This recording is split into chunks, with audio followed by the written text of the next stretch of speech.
Welcome back, everybody, to the Fahim Anwar Dance Hour. Welcome back. We lapsed a week. You know, Yeah. we do that. You Yeah. can't really rely on us.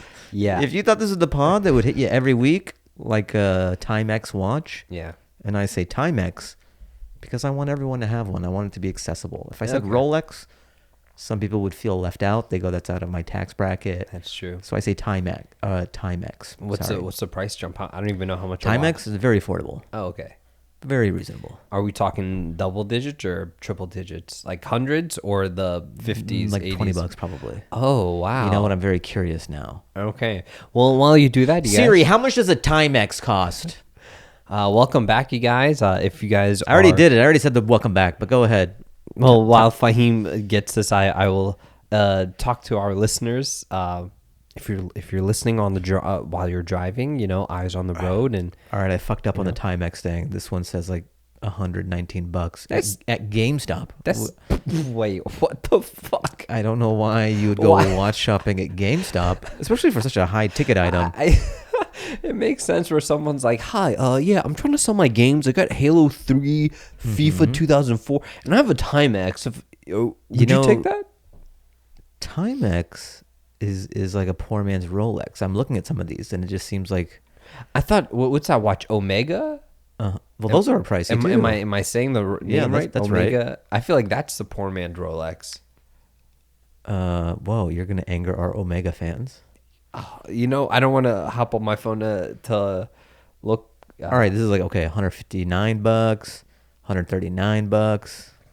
All right, I'm sorry that I spoke ill of Timex. I mean, that's still affordable, quote, like in the luxury watch world. This is luxury. This one's sub 100. It's $99 If I'm for their paying- Timex Standard Coca-Cola Unity Collection 40mm fabric strap watch. Oh wow.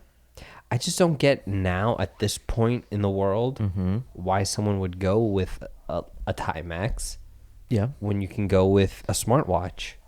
Because that's a good point. Who because- is this tweener, yeah, it just because like it doesn't make sense why someone wouldn't go with the smart bro? watch. I think it's really divided the market. This in between, what are you doing? Yeah. you go smart Yeah, or you go hard, yeah. stunt or tech. Mm, Come on, Apple Watch. there you go.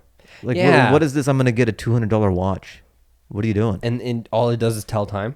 And if you're gonna do that, get a fake Rolex from Tijuana. Pretend. Yeah, Don't like stand firmly in this $200 watch area. yeah. Like, what's that doing? It's this weird space to be in. But Like, I pick a side. I don't know if I was talking to you or was talking to someone else. I was talking You about talk to other people, dude. Just cheating on me? just on social I thought media. that like this is the only time you ever talk. I mean in person, yeah, you're the only person I talk to. But I like thought we had an understanding that this I would be the only text. time that you talk throughout the week, Oh, okay. and that you just kind of like I can't text either. you could text people. DM. Yeah. Okay, yeah, this combo is DM? TikTok DMs. TikTok DMs. Yeah, TikTok DMs. I don't think I've ever TikTok DM'd with anyone, and I feel like at a certain age, if you're TikTok DMing, you're sweating. You shouldn't be TikTok DMing with okay. anybody. Well, You're too old to TikTok DM. All I right, this is an TikTok intervention DM I've DM'd you and, on TikTok. Yeah, and you never look at them. Because yeah. I sent you because like a year ago we were talking about like prison talk, Oh yeah. you know, and I sent you some. They still going strong? Yeah, actually, I watched one today that was like super sharp and clear. Like it was a whole skit. Whoa. Like nice comedy beats. Yeah. These guys have a bright future This once guy- they get out. This guy was talking about. Send their resume to me once they get out. I'll see if I can get them staffed Okay, I'll on some send. sitcoms. I'll DM you on TikTok. Yeah, just wearing a wife beater. He's got his face dead. He's like, I did a lot of like TikTok comedy. Granted, that was initially it was under 60 seconds, but I believe that I can make the leap to the half-hour situation comedy. The beats are the same. It just there's more time to breathe, and I'm excited at the prospect of having more minutes to play with. I'm like, all right, Yeah. well, little puppet, thank you for the resume, and we'll let you know if anything opens up. Yeah. We have a writer from Modern Family that we're going to look at. They've been in the game for a long time, but I love your fresh new angle. And some of these prison situations, getting attacked making pruno, which is prune wine in the jail toilet, these OGs aren't really pitching these kind of ideas, so They're it's not. exciting. Yeah. I like that we have a fresh voice. He's gonna make. I'll And wait you in the served parking your lot. time. You're rehabilitated. Yeah. You don't have any tendencies anymore, do you? I do not. That is out of my system. Okay. Well, that's the only question I had for you. Yeah. Do you have any questions for what we do around here? Yeah, do you get like free snacks in a break room? We do. That is, yeah. Yeah, I can go there whenever I want. Yeah. Do I raise my hand or no? We're all adults. Just whenever you're hungry, you can leave the room. You can go to the bathroom whenever you want. You don't have to ask anybody. So let me get this straight. If I want an Oreo cookie, I could just get up and walk and go get it. Yeah, you could do that. I don't have to make an announcement that I'm getting up and I'm going to go and get a cookie. No. So, like, what if you're talking and stuff and you see me get up and then you see me leave the room? Is anyone going to be like, hey, where's he going? No, we just trust that you have a valid reason to leave the room, whether it's to take a phone call or to get a cookie or to go to the bathroom. You're not going to hold that against me. No. No, you have free will here. What's the catch? There's no catch. There's no cameras. No, there's no cameras in the room. We'll be right. Oh, okay. Yeah, well, I'd love to work here. I'll just be in the parking lot waiting for you for the answer. Yeah, little puppet, I don't know if the answer is going to be that quick. I don't know if you want to hang out in the parking lot because the sun's going to come down and I still won't have reached a decision on who I'm going to hire yet. Okay. No, it's cool. I'll wait. It's really unnecessary. You don't have to do that, little puppet. We'll let you know. We have your phone number. All right. Do you validate? And that's how that goes. And all that happened because you got a TikTok DM. From a prisoner. Or from you. But also, how else do you communicate? How do you send video? Like, TikTok's a gold mine. Do you even scroll through TikTok? No, man. Or do you just post and go? You know what? I just deleted it the other day because sometimes my phone, it's always like, Space? yeah. And then TikTok caches all this shit. It says like 4 gigs. Oh, wow. I'm like, bye. See you later, TikTok. Then I deleted it. Oh, okay. Also, I wasn't being rewarded enough on TikTok. I wasn't getting enough traction really, and it just like is annoying. And when it's taking up that many gigs, I was like, I don't need it. Oh, no. So I deleted TikTok. Okay. People swear by it though. I swear by it. They just scroll and scroll and scroll. I send a shit ton of TikToks to like a bunch of people, a lot of friends, like throughout the day. I'm like, oh, he thinks it's funny. She'll think this is funny. This guy will, you know. Whoa, you're like a personal TikTok concierge. Yeah, man. I curate great content for my friends. Yo, and they don't know they're getting content from a pro. You're coming from ridiculousness. Yeah. Where they pay you for this shit. I know. And this is your pro bono work. Yeah. I'm doing it for free. These are your mixtapes. These motherfuckers just don't even care, man. The Ollie Baluch TikTok mixtapes. Exactly. Too hot for ridiculousness. There's some people whose account I can go through their DMs that I've sent, and I'm like, this is my best. Holy shit. This work. is Ollie Baluch. Yeah. Ollie Baluch's ridiculousness. Because there's some people, like, I'll send it stuff to them that's specifically for them. Like, I have a friend who's in academia, and who she's like pursuing teaching and her PhD, and anytime I come across academia TikToks or teacher TikToks, I send it to her. So it's not going to be that funny for someone who's not in that world. Sure. It's like if TED Talks are too long for you, Yeah. academia TED Talk. Yeah, there you go. Academia TikTok. It's a nightmare. Anyway, Yes. what's going on, man? Bro. What? Oh, man. I was just, I was texting you about, or actually I was just telling you when I got it. First of all, you just got done with the show. I did. Oh, yeah. Stand-up show. Yeah. It's very bizarre. I forget about my life. Like, I've been, I've been a stand-up for a while. Yeah. And it's just like old hat to me. Okay. Like but when you look at it at a macro level, it is kind of bizarre. Sometimes I have to be reminded that what I do is kind of weird or it's not typical. Okay. To just like, all right, I had work today, right? Yeah. So we're writing on this show in the conference room. Everything I described about Little Puppet asking these questions, that's what I'm doing for 8 hours a day, just being in that conference room and then getting up. So did that, came home, ate dinner, and then we were talking about doing the pod later tonight. I'm like, oh, I got a show. And it's weird that the shows aren't precious anymore. It's just like a thing I got to do. Yeah. It's like I got to go to the store or something. Because it's 15 minutes. Yeah. It's almost every day I do it. So I just went to the store, the comedy store main room. It's like 200, 300 people. Do my 15 minutes. And then I get in my car and then I drive here. And now we're doing the podcast. And I've already forgotten about it. I forgot that I did the set. And the set was great. It was, you know. Oh, wow. It was fun. But it's like Groundhog's Day. Does it feel like that now because of this new job that you have? Or was it like that even pre-pandemic? It's compounded. It's a bit of both. Okay. Like the longer you do it, it feels like that. And then when you're too busy to dwell, Yeah. it compounds it even more. Okay. Because you don't have time to like think about the show or the set. You're just too busy. Yeah. And it's actually kind of, I think it's good. I Yeah. think it served me good. In that, I mean, I was already fine without being busy. Yeah. But there is something to being so busy you don't obsess or bog yourself down in the minutia that doesn't really matter. Yeah. It's nice just spending enough time on the thing Yeah. rather than too much time, and it makes it more disposable in a good way, or less precious. Okay. That And makes that sense. you do it, and then that's how you like in performance and stuff, for it to be effortless Yeah. or to get closer to effortless and non-precious. It's just true of everything. Yeah. Well, I'm surprised that you're able to do a show and that, well, you know, you do your 8-hour job and then you do a show. Sometimes 10. Oh, wow. Yeah. Sometimes 10. Sometimes 10. You get up on stage, you have to have this like different kind of energy. And then after that, it's like, all right, we're doing a podcast as well. And it's not like, I'm surprised it's not like, all right, I did my show, I'm knocked the fuck, I'm going to knock out and, you know, like, don't talk to me for the next 12 hours, you know? Yeah. Like, was it like that beforehand where you're just like, does it like this performance? Because at the end of the day, it's a performance that you do in front of, you know, however many people. Sure. Even if it's just like delivering lines, standing, like a literal stand up. Right. You know, you're standing in front of people just talking. Yeah. But there's a performance aspect to it, you know, which takes up a lot of energy. And it's like from an Yeah.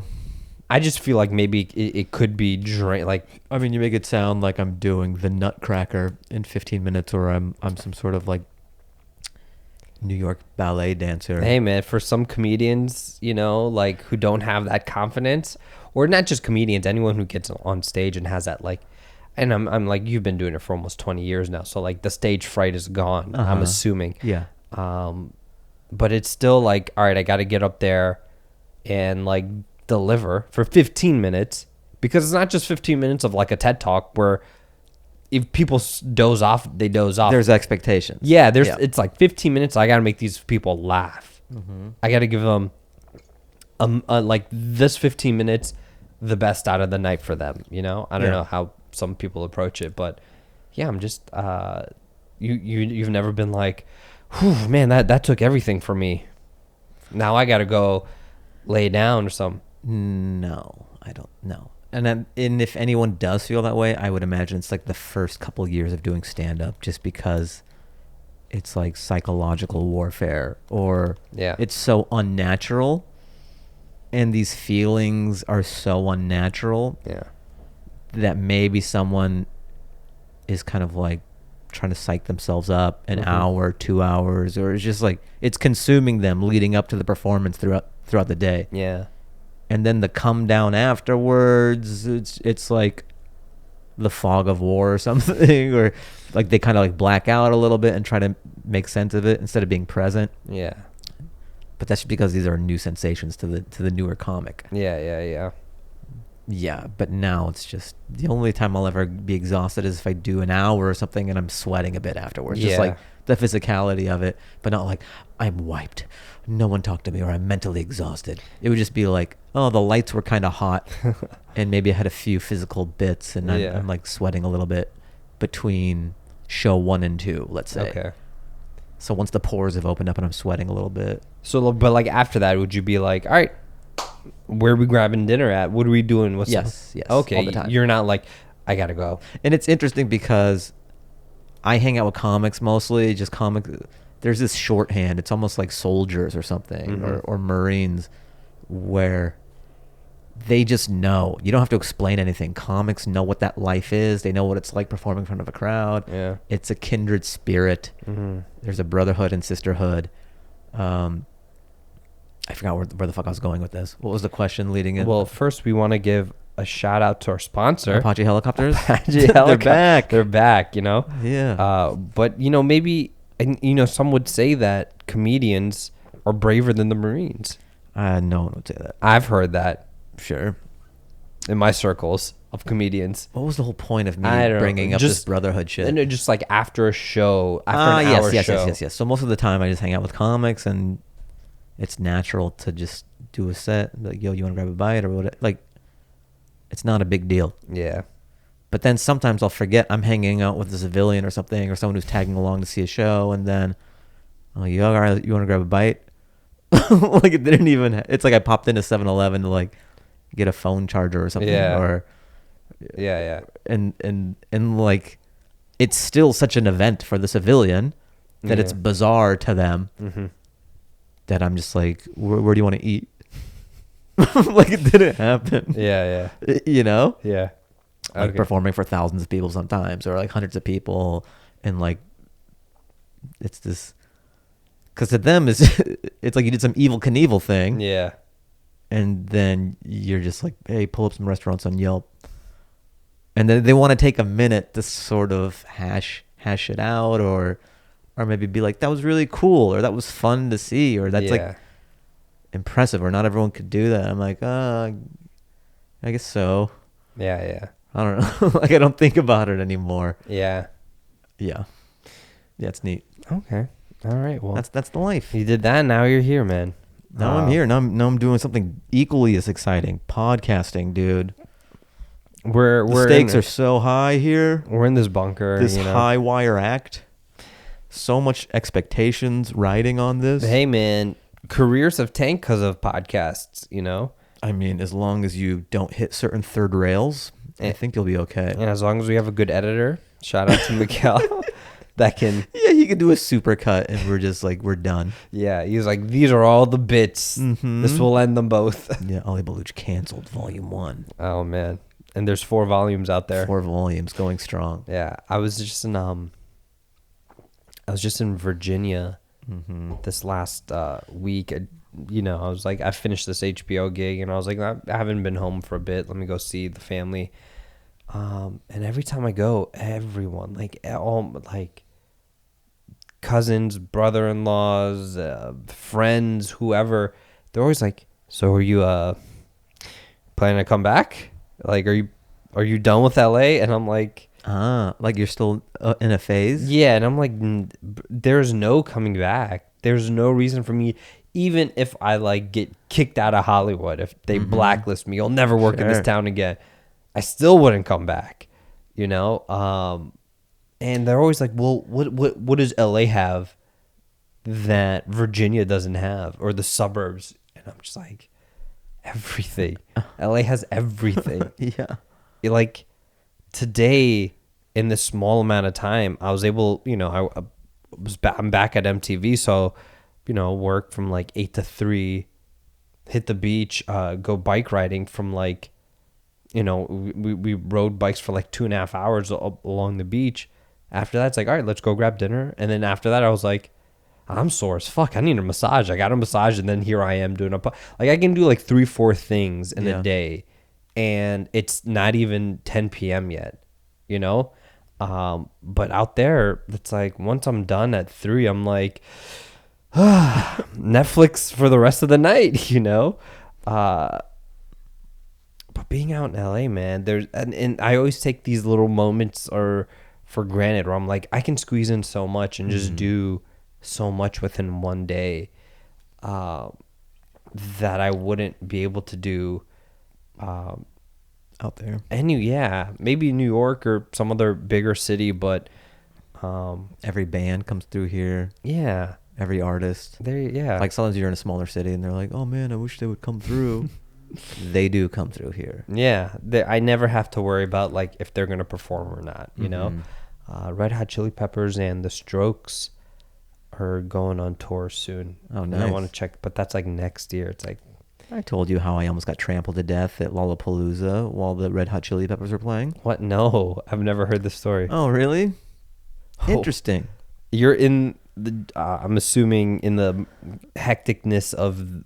I forget what I must have had to have talked about this eventually on many podcasts ago, but No, I would remember this. I don't know. I feel like I told it. But anyway, so I got like tickets to Lollapalooza What year was this?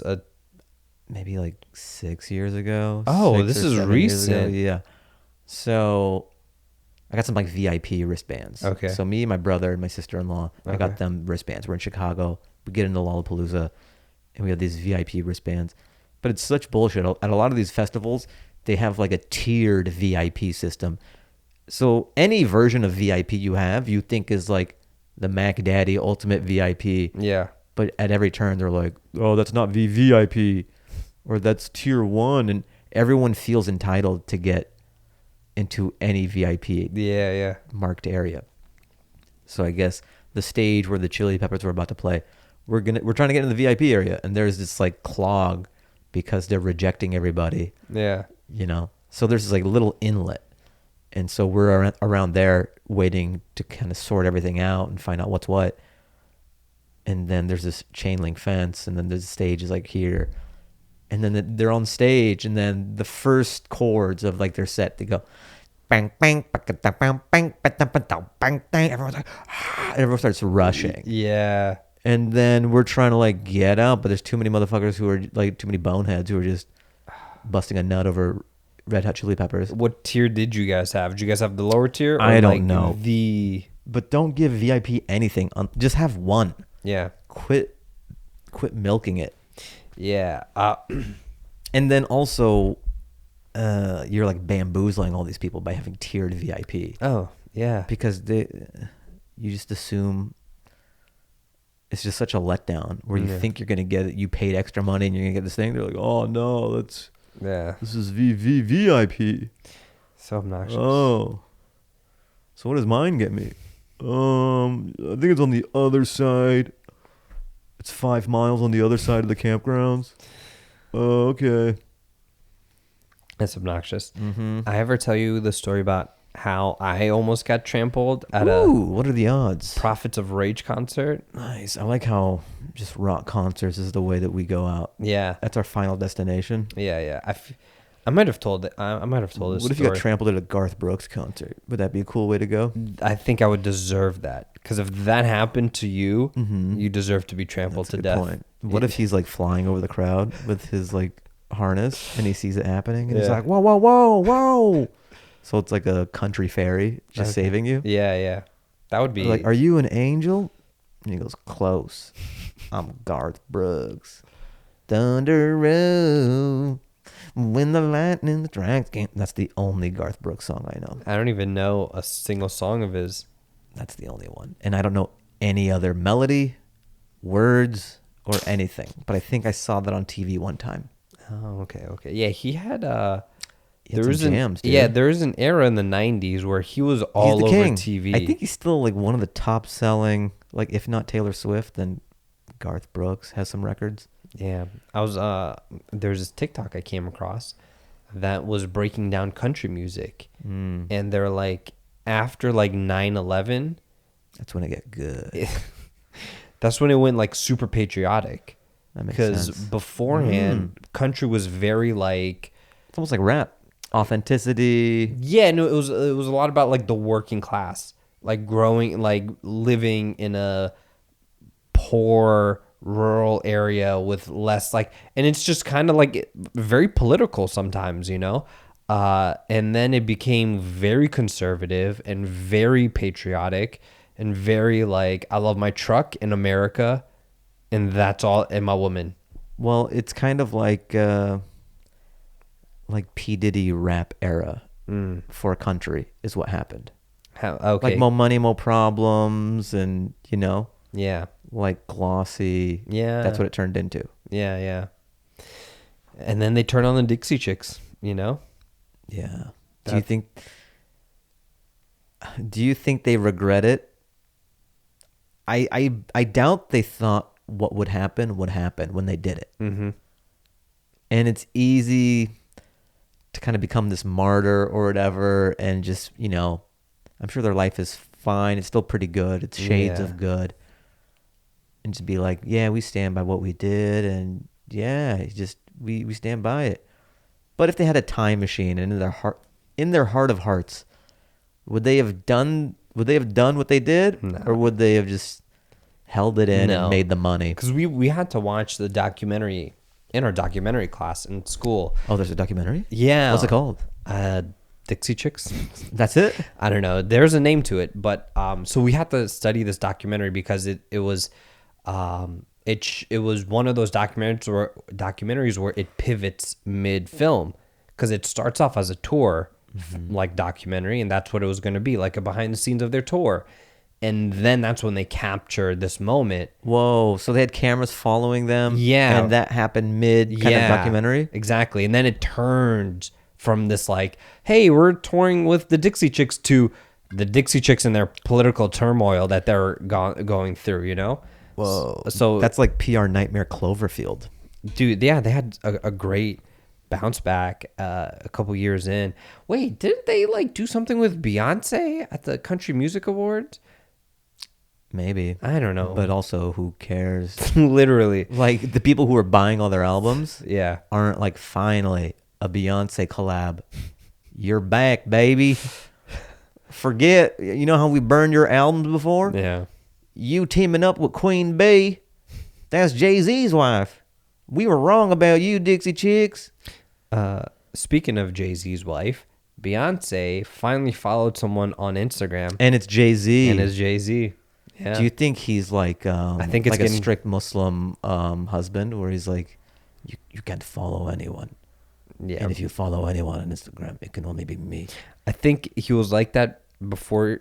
He might have had that kind of say before he cheated, and then Beyonce made that whole album about him cheating. Mm-hmm. It's very cool when you can turn that into a marketable product. Oh yeah. Your turmoil as a couple, Mm-hmm. People, let's make an album, babe. People, how I cheated on you? Fucking quit yelling at me. Get in the booth. Don't waste it on me. I'm gonna call Swizz Beatz. I'm gonna get Pharrell. Just all this yelling that you want to do to me. You know how you just like fuck some other chick, and I just came into the house and you're like very angry. Use it. Get into a booth. Mm-hmm. Table this. I know you want to rip my head off, but like write those ideas down. Let's get some hot fire beats. Let's make money off of this, babe. With my pull, mm-hmm. and your rage, can I get a producer credit because I fucked these chicks that made you so angry? He was the inspiration. He was a muse. He was a muse. Yeah. There's not enough male muses. There isn't. This is something that I always preach at my stand-up shows. I really don't. Like at the end, I go, we've had some fun times, some jokes and gags and such, but there's not enough male muses in the art game. And there's no joke, and I just go, thank you, good night. Yeah. Yeah, there really isn't. There isn't. How come there's no marches? There's no equality in the muse space. Well, I don't want it to be popularized, because then I'm competing with all these men. Are you saying that you are a muse? I want to be a muse. You want to be a muse. And now if every man thinks that they can be a muse, there's going to be muse saturation. I'm fighting a tough market, That's a good point. I have very low qualities in me for it to be a muse. Yeah, so you're like a rice cake for a muse. Yeah, like, I guess it's a thing. There's really no nutrition. It's there. So I don't. Hold on, muse. I always had this muse thought. Okay. If people who aren't familiar with muse, you should know what a muse is. It's basically a person, usually a female. While you go on this, I'm listening. Yeah. I'm just gonna check the camera. We don't have a producer or anyone to help us run the camera. So out of paranoia, you want to see how you look? Go ahead. I want to see if it's rolling. Recording. Yeah, but anyways, as you're saying, these male muses, I'm listening. All right. Male muse. So I'm pivoting to female muse, and that's more of the traditional. What is it? traditional role of the muse or depiction. Yeah, so usually a female. I mean, even if you look at like Greek paintings and Renaissance painting, it's always like it's always a female muse. Yeah. Whether it's like a muse for painting, writing, music. It's just a funny concept and term, and like I wanted to do a bit like how. I think muse was just a term invented by like artists who got caught cheating, and just put a positive spin on it. Yeah.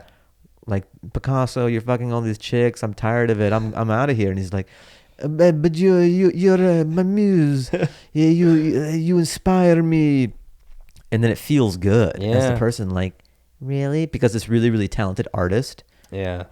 Because they have no talent themselves, you know? And like Picasso's Picasso. Yeah. And she's hearing like this great painter be like, the only reason I'm able to paint like this is because I look at your beauty and I'm inspired by you. And she's like, yeah. So it's like when I fuck you, it gives you the ability to paint. So it's like I'm painting these great people. Yes, exactly. That's it. And if you don't fuck me, then my paintings are terrible. Okay, I'm your muse. Because it's a positive spin and they feel like they're part of the process. Yeah, that's true. Because if it was just a regular guy, yeah, you'd be like, fuck this guy. You know, I'm over him. If he was an accountant Years ago. Yeah, if it was yes, but because they're like good at what they do, this artistry, they convince themselves that like, no, I need to keep fucking him because it inspires his great art.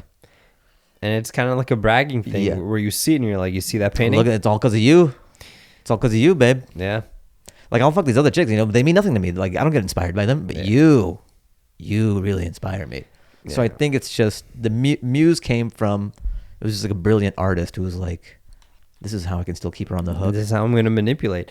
Yeah, I don't believe, I mean, I've been in this creative field for almost 10 years now, and not a single day in these last 10 years have I met someone where I was like, I'm so inspired by your presence that I want to get up and start writing, you know, or filming or put together like a mood board, storyboard. Yeah, it'd be funny.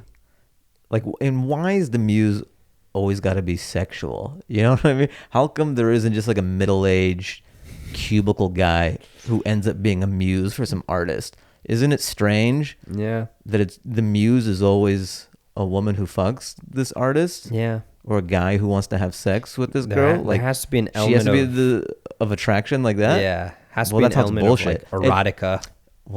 That's how you know it's suspect. Yeah. Because it's always sexual. Like you can only get inspired if you're putting your dick in something.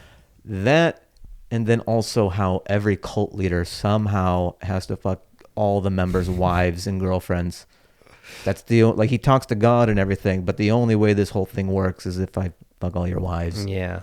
There's no cult where the main leader's like, he doesn't have sex with the members. He goes, no, I'm all about just the message. No, I'm not gonna fuck anybody in the congregation or anything. It's not about that. It's about about what I preach. Yeah. I don't want to muddle things. Yeah. No, that's every single cult leader is like, you know, they were fucking everybody. You know, he was taking advantage. Oh, speaking of cults, I started this. I don't even know this woman's name. There's this documentary. There's like all these fucking documentaries, cults and crime documentaries that have just been like super popular in the last like 4 or 5 years. It's on HBO. It was about this church in Tennessee. They're called the starts with an R, not the Remnants, the Revivalists. No, maybe I don't know, something of that nature. Where they're like, I think it's the Remnants. I think because they're the remaining whatever. This woman started a cult from like weight loss. Mm-hmm. It says weight loss cult, but like that's a good way in. Tied with spirituality. Mm-hmm. And she was like, God is telling me to tell you that you're a fat piece of shit, you know? Yeah. She starts selling like self-help tapes, and then that was in the 90s, and then she started selling books, and she was on Tyra Banks and all the talk shows, late night shows, Rosie O'Donnell, Today Show. And then down the line, like, she just completely became this massive cult leader. Yeah. Good for her. And they had like these cult theologians talking about cults in America and how people are. I'm like, I just don't get how someone can be like, there's one individual who has all the answers. Exactly. They have the answers. And he has to have sex with my wife. And I just have to. I like the guy who's cool with it. Who's like, yeah, all right. No, I mean, he talks to God and stuff, and like, I love you, babe, but he's the great leader. It's an honor that he wants to have sex with you. Yeah. What was it like? And like when she's done having sex, was it fun? Was it cool? Did you talk about me? Do you think we'll get like extra FaceTime with him because you guys have sex? Oh, you're having his kid? Oh, that's cool. So I get to raise him. That's nice. Well, we all get to raise him because we're a community here. It's commune. Yeah. Yeah. I don't know. Have I expressed my thoughts on cults before? Yeah. Nexium. Well, I mean, and then that was a different thing. But my philosophy. Okay. Because maybe I have and I'm retreading. Let's hear. But there's this general consensus that cults are bad. Okay. Right? Yeah. But I say if you are 30 or older and in a cult, it's not that bad. Because you were kind of aimless and didn't really find anything throughout life anyways. Yeah. And at least you have a thing now. Yeah. If you're in your early 20s or you're 18 and you're in a cult, then it's kind of all hands on deck. Let's get him or her out. Yeah. They're being brainwashed and it's concerning. If someone's 30 and older in a cult, I'm like, good for them. Yeah. They finally found something. They couldn't hack it in regular society. Yeah. Like they couldn't find a thing. At least they have something that's stable adjacent. Yeah. It may not be your bag or it's not logical, but at least it keeps them busy. Yeah. It's like adult finger painting. Yeah, there's a whole thing of like elderlies being lonely, in life because all their friends have passed away. It's like, this is a great way for those people. Just throw them in a cult. Just aimless people to have structure in their lives. Yeah, and just be around people like, I don't know what's going on, but I'm having a great time. Sure, it's not typical or it's a Truman Show type, whatever, but they seem to be happy. Just put aside the things you don't agree with, and they seem well adjusted. Yeah. And they can lead some sort of kind of normal life. That's true. Like, that's better than just sort of like bumbling around and in like a studio apartment or something. Like, I'd rather them be in a cult. Yeah. They've got camaraderie. Yeah. They've got, And if you play your cards right, maybe you can sleep with climb. Yeah, you can climb the ladder. You could be the second in command to the great leader. Maybe you might be having more sex than you would solo. Exactly what I'm saying. You could be sleeping with the leader. Work the system. Yeah, dude, work it for your benefit. Anyways, this other cult leader, this HBO show, she died in a plane crash, but that was that. Yeah.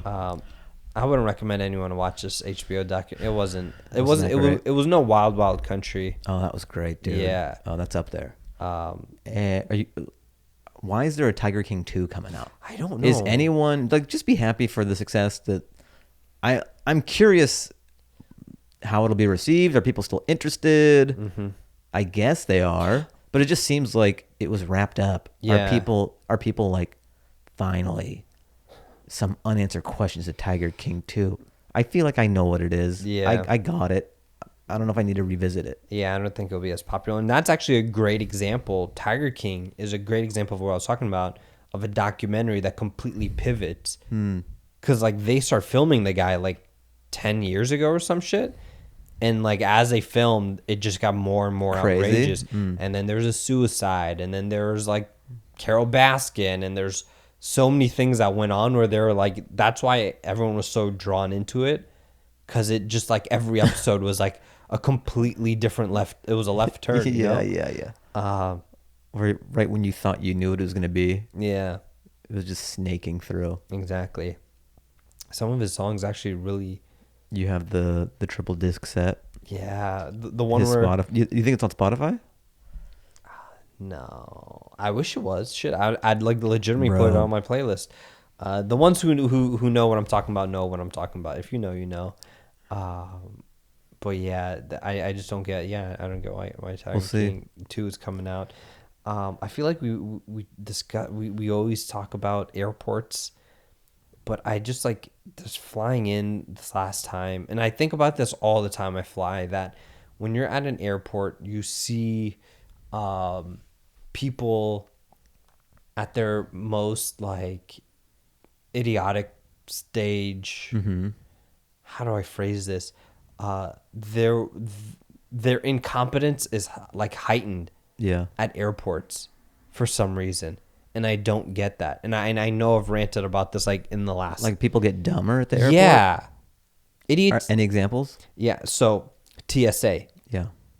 I have TSA pre-check. So do I. I mean, odd flex. I mean, If you're not on board with TSA pre, yeah, what are you doing? exactly. At this Also, point, you don't need clear. clear's yeah. It's overkill. Yeah. TSA pre is all you need. I did clear for a year, and then I was like, the TSA pre-check line is always dead. Yeah. Why am I paying $100 a year for this shit? So, so if people have TSA pre-check, obviously they're frequent flyers, right? They travel fairly often for them to go through this application process, pay for this. So you would assume these people Know what's up. know how to go through a fucking security line. Every time I fly, people like get to the conveyor belt, the x-ray machine, and they're just like, just logic, competence just leaves. And they put like, you know, their bag in, and then they walk in and beeps, oh, my watch. Right. That's good. Okay. Oh, my cell phone. Oh, my keys. Yeah. My belt. And then it's just the slow process of like people. Okay. If someone's moving slow at an airport, it means clearly they're there like 2 hours before their flight. They have no urgency to cross to get to their gate. They're so in their own bubble that they're completely unaware that motherfuckers are running for their flight, that it's like the gate will close any minute. And they're just like, oh, let me just take this off. Let me just fold this up nicely. They got time. Put it down. Oh, should I take out my laptop? I don't need to take out my laptop? Okay, I'm just going to keep my laptop. Okay, and I'm just like, what is going on, man? Like the ticketing counter is another thing. I'm trying to board a plane. I don't get the hold up on planes. I remember I was traveling during pandemic time, and they did this. The smartest thing they've ever done, airlines, was they start boarding the back and the last row seats first. You know? Well, there's been like contradiction on this, and science has been trying, and math has been trying to figure out the perfect boarding order. Yeah. So this is a constant ongoing problem. Yeah. Like, what is the most efficient way to board a plane? Yeah, yeah. You can Google it, and they have like algorithms and stuff and computer models, simulations to try to figure out what's the best way to do it. Because it feels like it would just be natural to be like this way. Yeah. You know, do it from the back to the front. Yeah. And then do window, middle, aisle. But data has shown that isn't always the fastest way to do it. Okay. There's all these variables and stuff. And it's just like I don't get what takes so long for someone to walk to their chair, put the bag over their head, and just sit down. Yeah, it's this will happen a lot. It's annoying when the guy who like fake realizes he's in the wrong seat. You know, this happens so much where the guy has headphones on and he's in my window seat, and I'm like, oh, hey, I think this is my seat. And he goes, oh yeah, I'm in the back by the toilet. Yeah. I'm in the middle seat by the toilet. Oh my God. How did that happen? yeah, how did that happen? Yeah. It's odd how the window seat guy always just in the heat of the moment realizes that he's in the wrong seat. Yeah. Yeah, that's some good acting though with the my bad. Where's his Oscar? Oh, whoops. No one is ever sitting in a middle seat Yeah.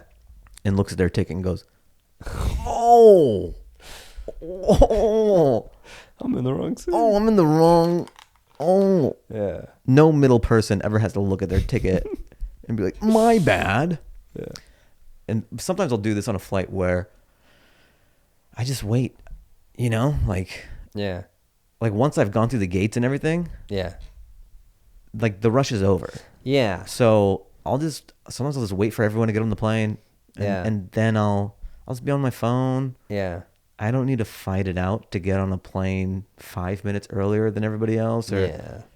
And if they need me to check my bag, then it's almost a way of getting your bag checked for free. Yeah. So then you don't even have to worry about the overhead. Yeah. Yeah. Because some places will charge you if you do that. Oh, yeah. So I'll just wait till the very end if I don't want to deal with all that shit.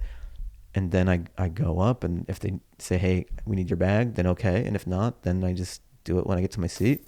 Yeah.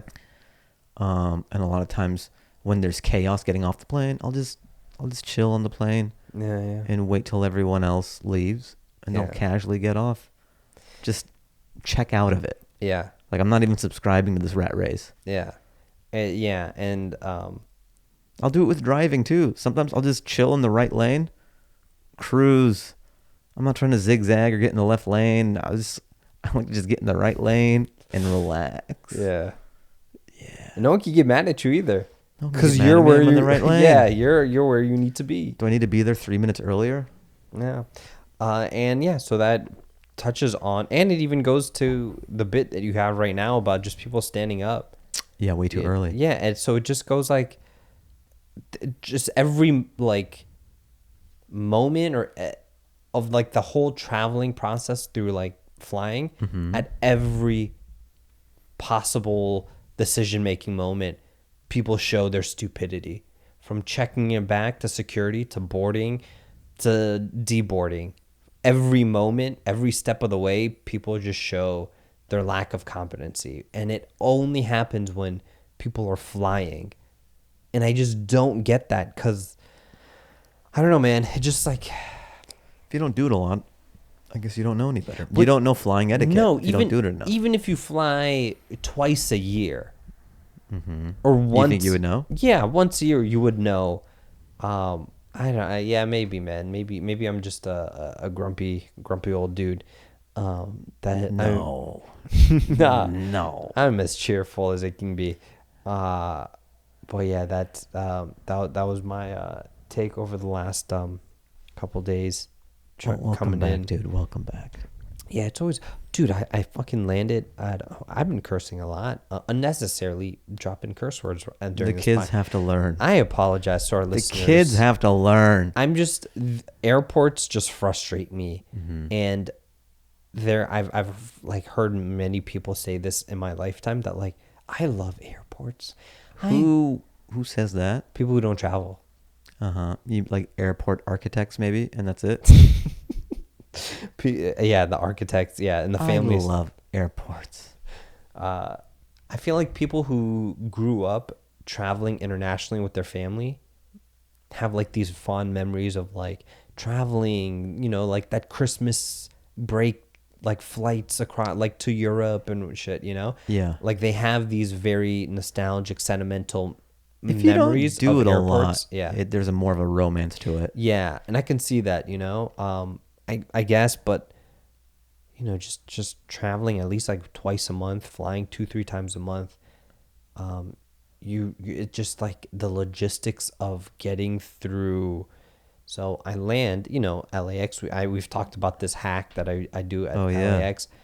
I landed Monday night at like 12:40, 1 a.m. It was like 1 a.m. when I got my bag. And I'm just like so exhausted. And I parked my car in this neighborhood, like right by the airport. And I was like, man, I'm so like exhausted. I'm just going to Uber from the airport. So I pull up my phone. I pull up Uber, $100. Mm-hmm. My car is like 5 minutes down the road. $100 to travel 5 minutes. I was like, Yeah, what is this? What? So I'm like, all right, I'm going to have to do what I usually do. Get on a car rental shuttle. Mm-hmm. I go down to Enterprise, which is like 2 minutes down the road. Yeah. And then I Ubered. And when I called an Uber or a Lyft, $10 or less. It was like $9. Yeah. And I was like, Do you feel weird like you're gonna get arrested when you walk off the Enterprise lot? Sometimes, Like, someone's gonna be like, don't let him leave. I've been doing it for like You get tackled? Yeah, I've been doing it for like since 2015, 2014, 2015. And I used to do that. I stopped doing it. I need to get back into it. Do you just airport? I would just hop on any No, like what the I just nearest. said, do you airport? Do you just Uber straight from the airport, from the terminal? I would go to that Uber lot. Yeah. I would go there and do it. But like that lot It's is getting like pricey now. $50 to $100. Yeah, it's annoying. And so yeah, when I went out of the airport, zone, and I called an Uber, it was like $8.99, $10, and I was just like, this is the biggest fucking scam, like racket that they're running. But I was just, but I've been doing this for like 5-6 years now, of like getting off at like taking a shuttle, and every time, and I travel like 2-3 times a month. Every time I get off the shuttle, I'm like, they're on to me. Same. It feels like you shouldn't. I mean, obviously you shouldn't be doing it, but you feel like someone's gonna come up to you or approach you and be like, "You renting a car from Enterprise?" Or yeah, all right, I'm gonna stay with you, and we're gonna go up to the counter, and you're gonna rent a car. Or a security guard's gonna like, you're not really doing anything illegal. Yeah, and I'm sure they get enough of that. Yeah, and I remember towards the end they would have these signs. They may still have it on where it says like, must be renting a car from Enterprise, or like computer printouts. Yeah, like don't just take the shuttle and get off. Oh no, because they know people are doing that. No, I mean, like I already have my like alibi. That's what it's called, an alibi, right? If they're like, where are you going? I'm like, well, or do you have a reservation? No, I don't, but I'm gonna make a reservation when I get there in person. I was having problems with the sub, whatever. And they go, well, you're here now, so let's go make the reservation. Okay, and hold my hand. I'm waiting for my cousin. Yeah. Okay. Why? He knows. He's gonna put it under his name. He's gonna put it under his name. When does his flight get in? It might be a while. All right, then I'll wait with you and see your cousin. Okay. At that point, I would literally just run. Yeah, get out! Like running with my bag, and it's just like dragging behind me. Huh? So this neighborhood you park in, it's cool to do that? Yeah, there's no street sweeping, and you gotta tell me what's I will literally. The only catch is your car will be covered in like tree sap and leaves, and like the sprinklers will turn on so like your car's just gonna be like look gross as shit, grimy by the time you get back, depending on how long you're. How long can you leave it there? Dude, I've left it there for a month. Whoa, for real? Yeah. Damn. I left it there for a whole month, and I came back and it's still sitting there waiting for me. Interesting. I went to Spain and came back and it was still there. Cause I'm doing the weekend with Hasan. Yeah. In Texas. Yeah. I might try this. Okay, I will give you the address. And it's 5 minutes away. Yeah. Interesting. Literally 5 minutes away. Interesting. Yeah. So that's my air. Come out. Yeah, if you're in Texas, I'm opening for Hasan. So he's doing Houston, Dallas, and Austin. Ooh. So I'm doing those theaters with him. This Friday or this Friday, weekend? Saturday, Sunday. Oh man. And then the next weekend I'm in Boston. I'm at Laugh. It's Laugh Boston or Laughs Boston. You can cop tickets at fahimanwardancehour.com. There you go. So I'm there Friday and Saturday. And then the following weekend, I'm in Austin again for one night, Friday. I'm there to do the show and to sell my Mazda 3, my 2007 Mazda 3. I'm going to sell it to CarMax. Unless a listener here wants a Fahim Anwar's 2007 Mazda 3 and you happen to live in Texas, then we can make magic happen perhaps. Yeah. And then the following weekend, I'm in Seattle. Okay. Just for family stuff. Okay. That's like Thanksgiving. Yeah. I'm planning to do that Thanksgiving thing in Virginia and then just stay there and then take my trip to Europe and be there all of December. Nice. Euro Ollie. Yeah. Be wearing a beret? Never. You say that now. But watch me come back with a baguette under my arm. I zoom and you're like, bonjour. Oh, bonjour, Fahim. Bonjour. Like you suddenly love the French. Yeah. Dude, you have been wrong. On my flight on Monday night when I took my flight, I had my little like tablet. It's the Samsung version of an iPad. Sure. You know, so It's called an S Pad. yeah, the S Pad. I was like, all right, let me like prep some like shows. Let me download some stuff on this. And then I downloaded, I was going through Hulu because they have the best interface for like download content, you know, because HBO doesn't open sometimes. Netflix can glitch on you, but Hulu's been reliable, and Amazon Prime. Those two are the go-to. Anyway, I downloaded this Steve Martin Short, and Selena Gomez show. Yeah. Only Murders in the Building. Yeah, Only Murder. Oh my God, such a good freaking show, man. Yeah. I watched the whole season on the flight. I've seen it all. Yeah, It's good. so good. It was like surprisingly good, and it was such a weird combination of people to be on this show. You know, it works. I think it positions Selena Gomez more, like, not that she wasn't, but more and more into mainstream, you know, legitimacy, especially with Steve Martin and Martin Short. Yeah, who are like institutions. Yeah. That's like such a vetting. Yeah, and I was just so blown away at like how much I liked it, because I was like, oh, I want to watch the next episode, you know. And it was just so well written, and it's a great like murder mystery, clues, who done it, you know. And they set up season 2 perfectly, so I'm actually really interested to continue watching it, or like the next season to come out. And then I watched Reservation Dogs. I keep on hearing great things, and I have friends who are in it. Yeah, there's a lot of comedians in there. You know, I remember Bobby was here when he talked about it. He's only in just one episode, but Kirk Fox is in it. Yeah, he's in multiple. He's like a reoccurring guy in it. And then there's just a few other comedians, I think. And I was like, Bill Burr. Oh yeah. Yeah, he's in one episode. Yeah, I really got to check it out. But I keep on hearing good things. You don't like it? It's a good show, and I'll just leave it at that. Whoa, political Ollie Baloo. Well, I think my problem was I went in there thinking it's going to be a Taika Waititi comedy, because you know he's the co-creator, and there's not much comedy.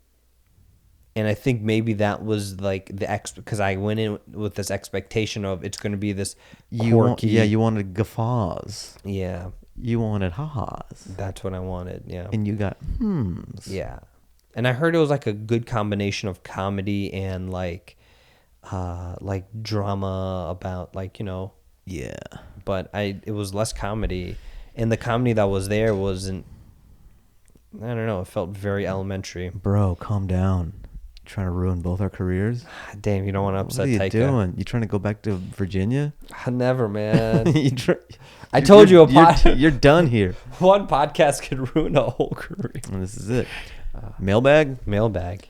Subject heading, surprise. This is from Rishib Agir. Oh my God. Agirwil. I'm so bad. Do we have any white listeners? We do sometimes. Yeah, you're very substitute teacher for sure. You know what's crazy is like I feel their pain now. Like I thought Fahim Anwar was like a bunny hill. Yeah. Now I'm feeling the plight of like the white substitute teacher. Yeah. The dread that overcomes you when you're faced with a double black diamond name. Yeah. All right.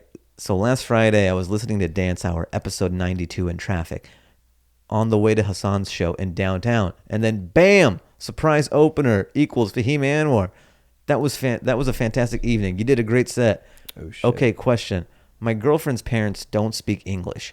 Should I learn Serbian? Should her parents learn English? Or do we all learn sign language? Please help. Thanks. If you're gonna marry this individual, it'd be sweet if you learn Serbian. If you learn a few phrases, bare minimum is learn a few phrases like hello, goodbye, this is delicious, how are you? Yeah. And it's almost like bringing a candy to a child or something. Yeah. Every now and then you can learn a new phrase and surprise them. Yeah. You're like a Tesla, like updating. Yeah. Right? Yeah, and that's only if you're like marriage, because why would you waste put all that effort? Girlfriend, that's all right. Okay, yeah, so if you learn a few phrases, it's Yeah. girlfriend, boyfriend situation, that's cute. Yeah. If you marry her, learn a little bit here and there, Yeah. like keep up on it, just a few. Yeah. It's almost like, yeah, like I said, candy for them. Yeah. Yeah, that's all you can do. Yeah, that's. I think you guys all learning sign language that's not a viable. If you don't see an end with this partner, your significant other, your girlfriend, if you're like, I don't really see this going on for more than 6 to 8 months. Yeah, then learn hello. And that's it. You don't Leave even it need at that. goodbye. Yeah, And where is the toilet? that's all you need. You need that in every language. Should her parents learn English? It's a little too late for that. That'd be funny if you broke up with her because like her parents wouldn't learn English. You go, look, I love talking to parents. this is a deal breaker for me. Oh my god. All right, this is from Chris V. Spoiler alert. Been listening to you guys for a year or so and been meaning to write in at some point. Oh, thank and you. now I know what finally pushed me over the edge. Ali, you no. just spoiled Ted Lasso, even though you think you didn't. Just knowing that there's a plot twist now, I will be waiting for it, and it's either going to be obvious now or a big letdown. Thanks. Good thing Ted Lasso isn't a great show. It has its moments, but it's a B- show. I can only watch it on a plane where anything even a little bit sentimental hits hard. Probably because you're flying in a coffin 30,000 feet above the ground and your life is out of your control. And that vulnerability opens you up to sappy/corny shit. This is the most contradicting fucking thing dude. I've. Okay, we can keep going. Anyway, Succession is the best show on TV right now. True. And that theme song might be the best ever. True. Can't skip that. True. Thanks for listening to my TEDx talk. P.S. I love Bobby Lee Pod. That was some real shit, and I don't see parentheses here often. Please, more of that. I will say about Succession, I've touted its virtues and praised about it. Not loving this new season so far. It's just, I've only seen one episode of the new season. Same. But not a lot is happening, and it's a lot of talking. It's not very kinetic. Okay. I felt like season 1 and 2 were more kinetic. There was more happening. Yeah. This just seems like a lot of talking in a room. Okay. It's not my taste All yet. right. Well, maybe it's setting up the rest. I've watched only one episode as well. The first episode of season 3. I don't hate it. I just don't like it as much as 1 and 2. Okay, that's fair. I'm like waiting for it to do the thing. Yeah. That makes me feel good. Okay. This guy said Ted Lasso's a B- show that's not that good, yet he cries watching it. No, Bro. only when he's in the sky. Yeah, well, maybe if you watch it on the ground, you'd be crying as well. I think from the email, he's not a guy who cries at Ted Lasso on the ground. I don't know, man. Maybe he didn't watch those sentimental episodes on the ground. On the ground? Yeah. Yeah, there's a lot of ambiguity there. Yeah, I don't know, bro. I didn't spoil it. Trust me, I didn't spoil it. I finished it.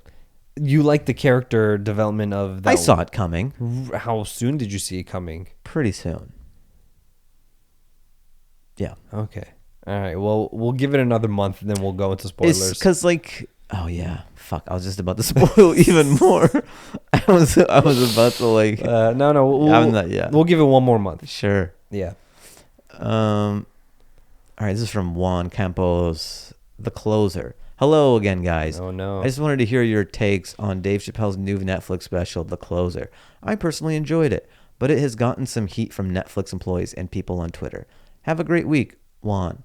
P.S. I swear I'm pound Team Fahim on the pie scandal from a few weeks back. Nice. Well, thank you for writing in, Juan. Yes, I appreciate you you taking the time to hear our thoughts and ask us about this. I am not gonna open this can of worms because it's just gonna be. It's been done. Yeah. Yeah. And just that, and there's no yeah. You're just gonna go pass. Okay, I will say this, which could end my podcast career. And these are views of Ali Baluch, not of Fahim Anwar's. Mm-hmm. I just didn't think it was that funny. Well, I will say, and I think it's been evident in the past couple specials where Chappelle has entered this new space where it's not that he can't do it. I think he's just tired of, he's done it. Yeah. You know what I mean? Yeah. And he's in this rare space as a comedian where usually crowds, even if you're famous and stuff, it's like they need a certain amount of jokes per minute or whatever. Yeah.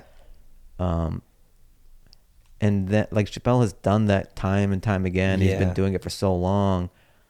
And he's in this weird space where he like gave up the money and he's almost mythical and he's this like cultural touchstone now. Yeah. And he's the only one who can, and with like the diminishing or people feeling like they're unable to say things anymore. And comedians are kind of, we're like the last people who can like speak freely. In a joking manner. Just, I think most of the society feels like what is it? Like the lines are getting closed in on what they can say and what they can do. And stand-up comedy is all about like pushing against that contraction. Yeah.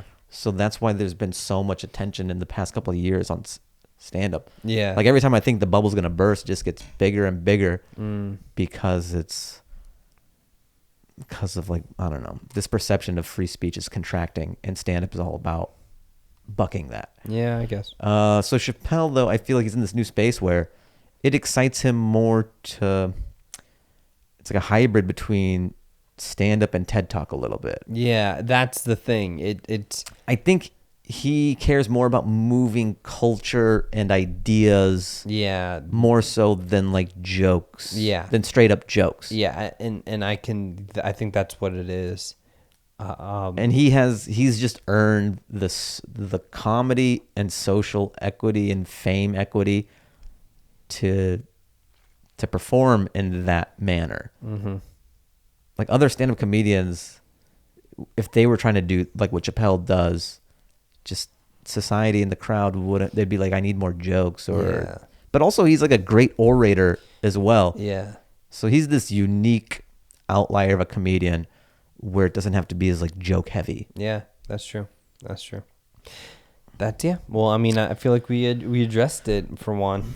We touched on it a little bit. I mean, we dived in. We did a deep dive. Yeah. I've met Chappelle like twice. Yeah. First time with Neil Brennan, I had dinner with Neil and Chappelle. Oh wow. It was bizarre. So we were doing the Hollywood Improv. Okay. And then he's like, "Oh, do you want to have dinner?"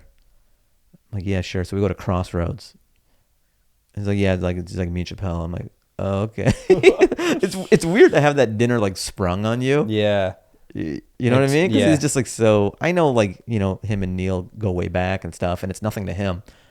But still, Chappelle like held this place in my mind. Like he's still a thing. Yeah. I go, that's so bizarre. So I'm like, oh hey, what's going on? And I'm sitting at a table and I pretty much just like watch them catch up. Yeah. Again, my personality. I'm not the kind to be like, hey Dave, and blah, blah, blah, what are you up to? And just like inject myself into this like deep history that they already have. Yeah. I was just there to have a meal, hang out, lay in the cut. Yeah, I was just pretty much watching them catch up. Yeah. And that was like fine. I'm not trying to like insert myself and try to like clout chase this or draft off some opportunity. Yeah. It was just like a cool situation to be in is all. Yeah. Yeah. So that was the first time. And then the second time was when I opened for Joe on those shows he did in Austin. Yeah, that's right. Those Chappelle and Joe shows. Yeah. And that was cool. So, and then I've met him at the Comedy Store a few times, just in passing. Like he wouldn't even remember those. Yeah. He probably wouldn't even remember the 2 times that I just mentioned right now. But those were more so than just the ones in passing at the Comedy Store. All right, this is from Mark Chavez. Welcome back. Hey guys, so glad you guys are back. I unsubscribed like a dork because I figured you guys were Dunsky. Yo, dude. Wow. Never fucking unsubscribe, all right? That means you gave up on us. Don't be so fickle that you're like, I need a podcast every week, man. Or I'm gonna click on a button that says unsubscribe. That's coward shit, dude. Very cowardly. Yeah. The fuck? You gave up on us that quickly? Mark. Come on, Mark. aside from like not uploading every week, all right, sure, it's annoying and you would like it every week. Yeah. But I post stand-up clips sometimes. There's enough content coming out of the I upload channel. other shit to just, that's petty, dude. Petty. Like, I don't even want to read the rest of your email. That's how, but I'm going to muster up enough strength to do it. But guys, don't be like Mark Chavez. Don't be like Mark. Don't unsubscribe. Be like everyone else who's written in. Yeah, be like everyone else who's written in, rated 5 stars, left a comment, gave some positive energy. Try to get this going, you know? Mark Chavez is quick. Marky. He's like, I want this free shit every week. Why would you tell us this too? Why would you tell us this? You did it. Yo, he wanted to hurt us. You wanted. It reminds me of the guy who wrote in saying that we talk too much. We talk too much. Well, for a podcast? To be fair, we do talk too much. I mean, like, that's what a podcast is. No, we talk too much, dude. I guess so. Yeah, we talk too much. We should talk less. We'll have one podcast or it's just silence. Yeah, and we say hello, and then 2 hours later we say goodbye. And you just that guy's like, that's what I'm talking about. More of this. Finally. All right, and I see you're back, so I'm catching up, and I just switched positions at work, and I needed more pods to listen to between making calls. I don't have any questions. I just want to say that I'm glad you back. You both have amazing chemistry. Oh, thank you. And I enjoy the music. I've added several to my playlist. Ooh. No more breaks. Haha, Mark. You know, what's funny is he wrote this before we went off for a week. Do you think he's probably not even going to hear this because he unsubscribed? Oh, that's actually funny. Yo, well, one good thing for Mark is that the music will never end because we have a Patreon. And on this Patreon, Fahim uploads more. Whoa, that was gross. That was a hiccup. A little hiccup burp. Hiccup burp. Hiccup? This is why I shouldn't drink soda right before. Yo, you guys didn't see this, but Ollie Baluch crushed a mini Coke before the show. A little mini Coke. That's our sponsor, Mini Coke. Fahim was like, do you want water? And I was like, actually. I said, do you want to feel like Andre the Giant? Here's a Mini Coke. Yo. I got the hiccups. You're like a cartoon. I know. I can't get rid of it now. You're like a cartoon drunk person right now. You should have like bubbles come out. Oh, my God. But yeah, the Patreon, you guys. Sign up. Yeah. Get more music. More music. Of course, we do the one song a week. That's on the Fahim Anwar Dance Hour Spotify playlist. The Patreon is just like way more songs. Yep. I think there's 3 playlists out and like 23 tracks on them. I'm uploading it regularly. A new one should be coming out relatively soon. So that's just more music. All right. And that was sent from his iPhone, guys. All right. You know, Mark, he sent another email, but he's not. You don't get 2 in one episode. And I would have, but the unsubscribe shit. Yeah. Really got into my. No, I don't blame you. Yeah, I wouldn't read that either. I'd wait a whole week. Yeah, you gotta wait a week, dude. Yeah, you unsubscribe. You unsubscribe, you get on the shit list. You're the jabroni of the week. You're the jabroni. Yo, I didn't have a jabroni of the week, and this guy came under the wire. There you go. You know, I'm being a little harsh, Mark. This is like partly in jest. Partly. But next week, maybe you have a chance to like. I want you to try to win us back. Unjabroni yourself. You could be the first person who's unjabronied themselves. Oh, that'd be fantastic. Mm-hmm. Yeah. All right, that's it, dude. We hit it. I have a jabroni. Oh, please. I was on the flight. Yeah.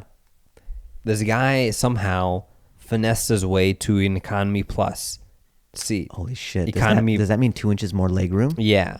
And like a 0.5 degree more reclining? That's all you get. And he didn't pay for this. Economy plus. Yeah. A woman with her service dog needed that. What kind of dog? It was a fucking horse, dude. Interesting. It was I have a video of this dog. It was a huge damn dog. You go, what's its service? Taking massive shits? Yeah. Do you ride on it? Is it your wheelchair? So anyways, this dog was huge. Yeah. And they were like, oh, the woman, she has a disability. She needs the seat. And can you take the economy plus seat like 4 rows back? These are the economy plus seats that are right at like behind first class. Yeah. So it's like you walk in first class and then it's the front first row. Nice. In economy. So you have a little bit more leg room. And do you think anyone in economy plus has attitude? Well, like even though they're obviously not first class, they pretend like well, this jabroni, they're hoity-toity. this jabroni did. Damn. And he had economy plus energy. He was like, why am I being inconvenienced? What's going on? You know, I need the leg space. Then we find out they didn't even pay for this. And this guy that's like working at the airport, he was like, hey, look, it's not my policy. It's not my rule. It's not even United Airlines' policy. It's like the ADA. And, you know, I was like, can you like please move to the other seat and just exchange seats? This guy was like, what's your bet? Like he swore like he was on some like fucking cop video where he was like, you know, witnessing an injustice or abuse of power by the police. What's your badge number and what's your name? Yeah. You know, I was like, my guy, like badge number, the fuck? And like this guy has an ascot on. And the worst part is this dude was like some brown guy. Like he was like either like Armenian, Iranian, somewhere in between those countries. Or Iraq, I don't know what, but he was just a brown, and I'm just like, come on, you're making us look bad. You're making us look bad, and it got to, like, it escalated so much that like I was taking my headphones out to be like, just take my fucking seat. Like me and you have the same seat. I'm on this side, you're on the other side. Just take my seat, and like I'll go at the back of. I don't give a fuck at this point. It's like 10:30 at night. And we're gonna land in LA at 1 a.m. Just take my, but then like they finally got him to the back. He was like, "Don't talk to me." He was telling the guy. He was yelling at him. He was like, "Don't." I was like, "Yeah, take it easy." Was he being recorded? Were people like pulling out their phones? People and the worst part was people in first class were taking out their phone. So when they're pointing it back, you're in it. You got like a guest star credit. Yeah, and I'm just like, fuck. Like, so you look like his boy. Yeah. I'm not with this brown guy. I don't know him. Just because we're all brown doesn't mean... Isn't that inspiring though? Where like, you know, people think we're terrorists, but we can also just be irate customers who are acting a fool on a plane. We could be Karens as well. We could be Karens. That's the representation I guess we never we knew we needed or wanted. Exactly. So you should be celebrating this man. He's breaking. So now when people see like brown people on planes, they're like, "Oh fuck, this guy's gonna raise a stink about something." Yeah, dumb. Exactly. Now the whole we're represented in the whole grander scope. We can be more. Yeah. Anyway, so Fahim, what are we gonna be moonwalking and dancing to on our way out? All right, this song is called "Lament for the Sky," and it's by AcidSlop. AcidSlop, one word, and that'll be on the Fahim Anwar Dance Hour Spotify playlist. I guess that's it. You know. Okay. Rate us, comment, write into the pod. fahimanwardancehour@gmail.com. Leave a comment in the YouTube. Oh, that would be nice. Thumbs up it. Thumbs up. I think that's all the things they can. Do the Patreon if you would like. Oh yeah. Yeah, come check me out. Open for Hasan, I guess. That's or when I'm fun. back in Austin the week after. Or 2 weeks after that. If I was in Texas, I would show up. Hey, thanks, dude. That means a lot. I'm so bored that I just might. Nah, I'm not going to do that. Yeah, I'm not going to do that. You see me enough in LA.